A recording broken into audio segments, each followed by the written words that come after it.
गणित शिक्षण में आज हम लाभ प्रकरण पर पाठ्य योजना तैयार करेंगे कि लाभ टॉपिक पर यानी प्रॉफिट टॉपिक पर किस तरीके से पाठ्य योजना तैयार की जाती है। दिनांक 19/6/2020, विषय गणित, उपविषय अंक गणित, कक्षा 7th A, कालांश फर्स्ट और अवधि इस पाठ्य योजना की होगी 35 मिनट्स। इसके सामान्य उद्देश्य हैं यानी जनरल ऑब्जेक्टिव्स, छात्रों में विभिन्न गणितीय मूल्यों का विकास करना, छात्र छात्राओं में वैज्ञानिक दृष्टिकोण उत्पन्न करना, छात्र छात्राओं में तर्क शक्ति, चिंतन शक्ति और कल्पना शक्ति आदि मानसिक शक्तियों का विकास करना, छात्रों में गणितीय अध्ययन के प्रति रुचि जागृत करना। ये क्या थे? इसके सामान्य उद्देश्य थे। अब हम विशिष्ट उद्देश्य जान लेते हैं यानी लाभ प्रकरण के स्पेसिफिक ऑब्जेक्टिव। छात्र लाभ के विषय में विस्तार पूर्वक जान सकेंगे, छात्र क्रय मूल्य और विक्रय मूल्य के विषय में समझ सकेंगे, छात्र लाभ प्रतिशत के विषय में विस्तार पूर्वक जान सकेंगे, छात्र लाभ तथा लाभ प्रतिशत संबंधी समस्याओं को हल करना सीख सकेंगे। ये क्या हैं? इसके विशिष्ट उद्देश्य हैं जो हम कक्ष में ही इन उद्देश्यों को प्राप्त कर लेते हैं। फिर है पूर्व ज्ञान यानी प्रीवियस नॉलेज। छात्र क्रय मूल्य, विक्रय मूल्य, लाभ और हानि के विषय में सामान्य जानकारी रखते हैं। फिर है शिक्षण सहायक सामग्री, टीचिंग एड्स, लपेट श्यामपट्ट, चौक, डस्टर, किताब, घड़ी, ये सब क्या है? वास्तविक वस्तु हैं जिनका हम इन सभी शिक्षण बिंदुओं में प्रयोग करेंगे।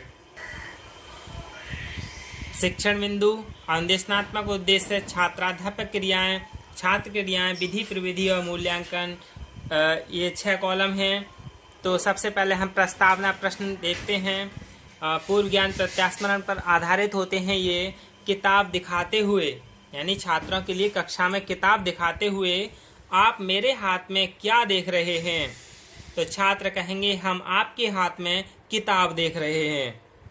फिर छात्राध्यापक प्रश्न करेगा इस किताब का क्रय मूल्य कितना है? छात्र कहेगा इस किताब का क्रय मूल्य 25 रुपये है।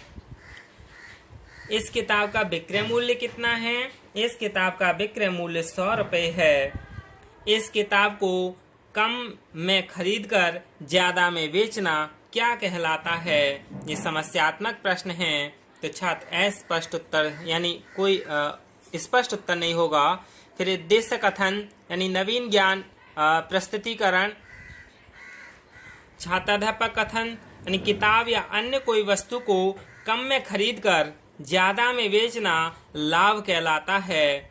छात्रों, आज हम लाभ के विषय में विस्तार पूर्वक अध्ययन करेंगे। छात्र ध्यानपूर्वक सुन रहे हैं और कथन विधि है। तो पहला शिक्षण बिंदु हमारा होगा लाभ। ज्ञान प्रत्यास्मरण, विकासात्मक प्रश्न यानी क्रय मूल्य किसे कहते हैं? छात्र कहेंगे कोई भी वस्तु जितने रुपए में खरीदी जाती है उसे क्रय मूल्य कहते हैं। विक्रय मूल्य किसे कहते हैं? कोई भी वस्तु जितने रुपए में बेची जाती है उसे विक्रय मूल्य कहते हैं। ये और तीसरा है लाभ कैसे ज्ञात किया जाता है?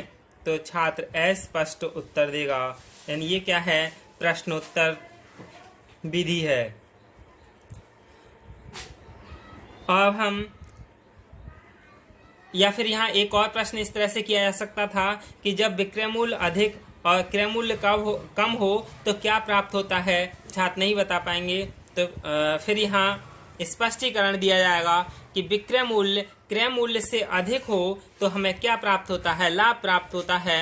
अर्थात लाभ बराबर विक्रय मूल्य माइनस क्रय मूल्य, यानी विक्रय मूल्य से क्रय मूल्य को घटा दें तो हमें लाभ प्राप्त होता है। छात्र ध्यान पूर्वक सुनेंगे व समझेंगे। ये व्याख्यांश है, प्रदर्शन विधि है और यहाँ यानी ब्लैक बोर्ड पर हम सूत्र लिख देंगे लाभ बराबर विक्रय मूल्य माइनस क्रय मूल्य। तो मूल्यांकन प्रश्न होगा हमारा पहला, लाभ कब प्राप्त होता है? तो छात्र ने अच्छे से समझा है, पढ़ा है और छात्र अध्यापक ने अच्छे से अधिगम कराया है तो छात्र बता देगा कि जो जब विक्रय मूल्य क्रय मूल्य से ज़्यादा हो तो हमें लाभ प्राप्त होता है।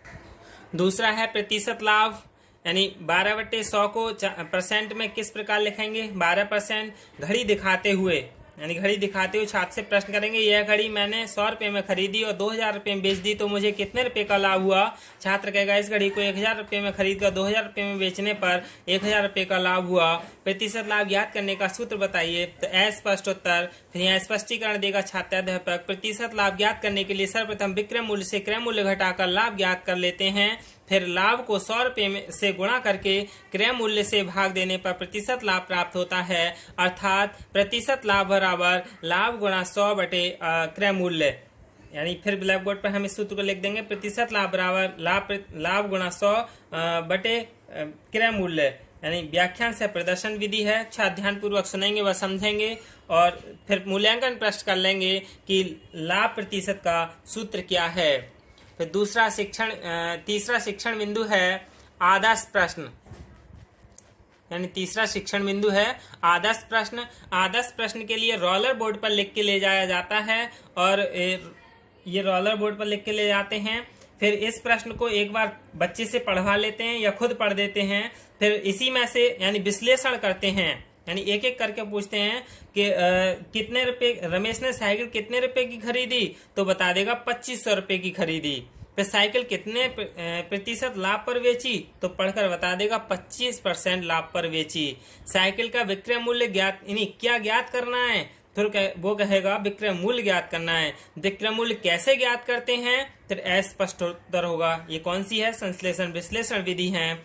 और स्पष्टीकरण कर दिया जाएगा कि साइकिल का क्रय मूल्य 2500 रुपये, लाभ प्रतिशत 25% ये दिया है, तब हमें लाभ बराबर 2500 का 25% यानी 625 आ गया। अतः साइकिल का विक्रय मूल्य बराबर क्रय मूल्य प्लस लाभ, तो कितना होगा 2500 प्लस 625 3125 रुपये होंगे।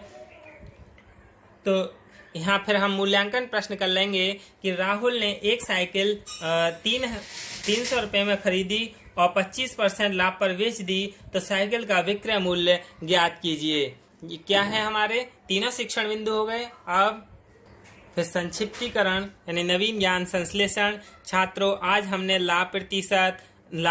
प्रतिशत लाभ तथा उससे संबंधित समस्याओं को हल करना सीखा। यानी हम जो भी चीज पढ़ाई है उसे संक्षिप्त तरीके से छात्रों को बता देते हैं, सूत्र वगैरह भी साथ के साथ बता देते हैं।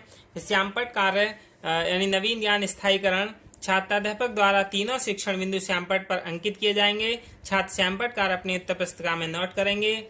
फिर निरीक्षण कार्य यानी लेखन कार्य, छात्राध्यापक छात्रों को दिए गए कक्षा कार्य का घूम घूम कर निरीक्षण करेगा। वह कक्षा में समान अनुशासन के प्रति भी सजग रहेगा और पूर्व दिवस के कार्य का निरीक्षण करेगा।